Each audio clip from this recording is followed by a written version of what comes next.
Cash rules everything around me. Cream, get the money. Khris Middleton, 29-7-5 in his last 3. Hey, Khris. The other night we were talking about Giannis giving you a quick hug as, the game's coming to an end. I'm curious for you, just how do you think he's grown in kind of sharing the process with you guys, where it's not just like, I need to get better, I need to improve, but rather like the idea of we need to do these things? I think he's been like that for the most part. Guys just don't see it much. Behind the scenes, we're always talking about basketball, how to win games, how to be better. Things he's seen in our game, things we see in his game. It's always been a team effort. Just now, I guess the cameras are on him more or on us more, see a lot more. I'm curious, you two have very different games. What is like a tip or something he can give you? Or you understand what I'm saying? Like, yeah. He's not going to do the same things you do. No, I think a lot of it is, drawing crowds. We both draw crowds in different ways. He sees it from a different point of view, and I see his crowds from a different point of view. So it's kind of just giving that feedback of what we see and where the openings are for each other, either it's for ourselves games or, just find the other guys and get other guys involved and just playing. We're basketball junkies. We love to study film. We love watching games. We love talking about basketball. So it's all about learning. Towards the center, Mark. Hey, Khris, as you were weighing whether or not to be committed for Team USA, how did you sift through all those different variables? It wasn't that difficult. Just being the Olympian, representing our country, and having a chance to play for a gold medal, with a great team. That was it. How do you deal with kind of the compressed nature of what the schedule is going to be?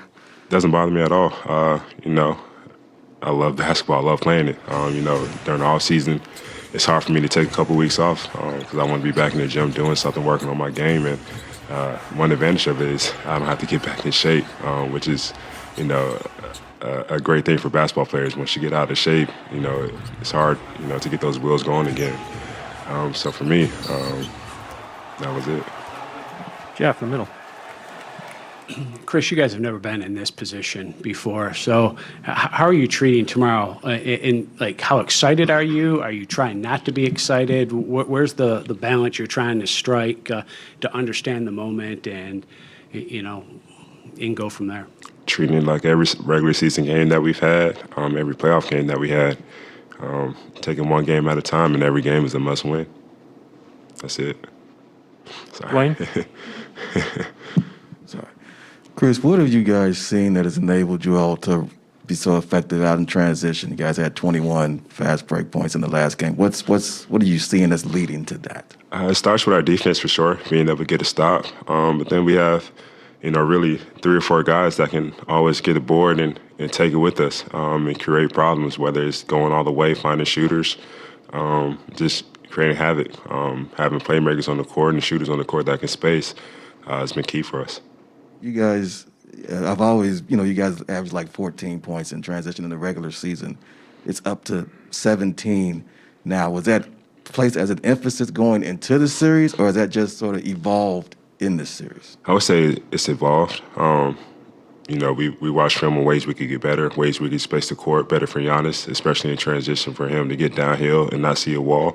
But then also when he sees that wall, being able to kick out, and we're able to play through that. But yeah. Steve, here.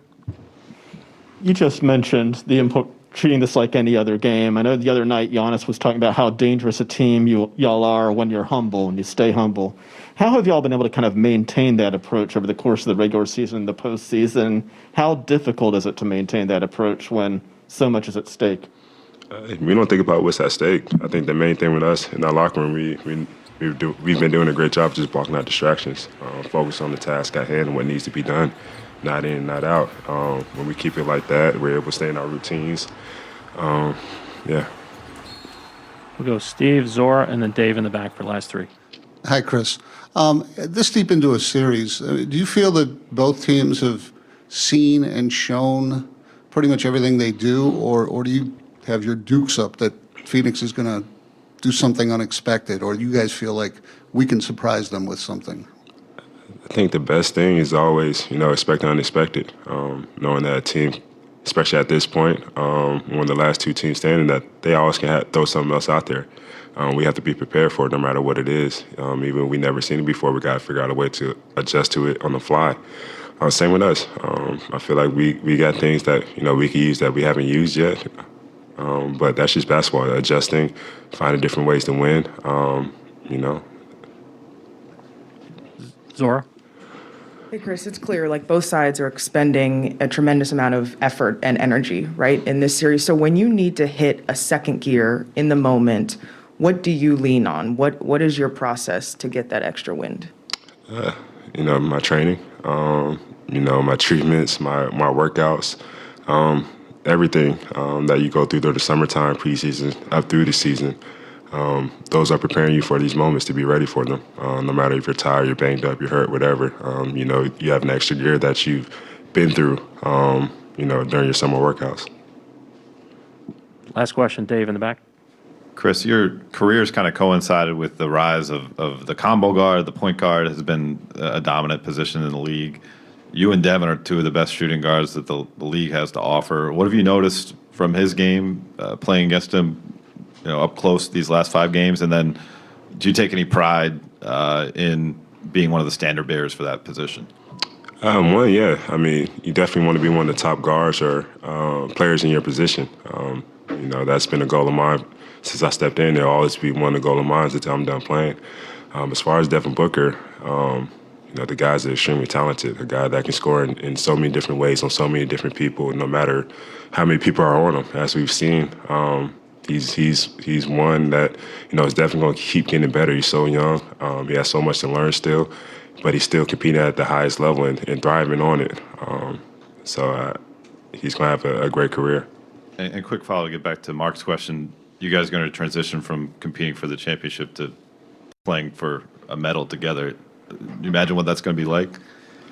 Yeah, I mean, I think we'll be fine. I mean, right now, haven't said a word to each other. I'm sure we won't be best buddies, our team would say, but we'll be teammates for sure. We'll be on the same path, talking basketball, X and O's, trying to get the job done. That's what all, being competitors is all about, but then also being a teammate is all about also. Thanks, Khris.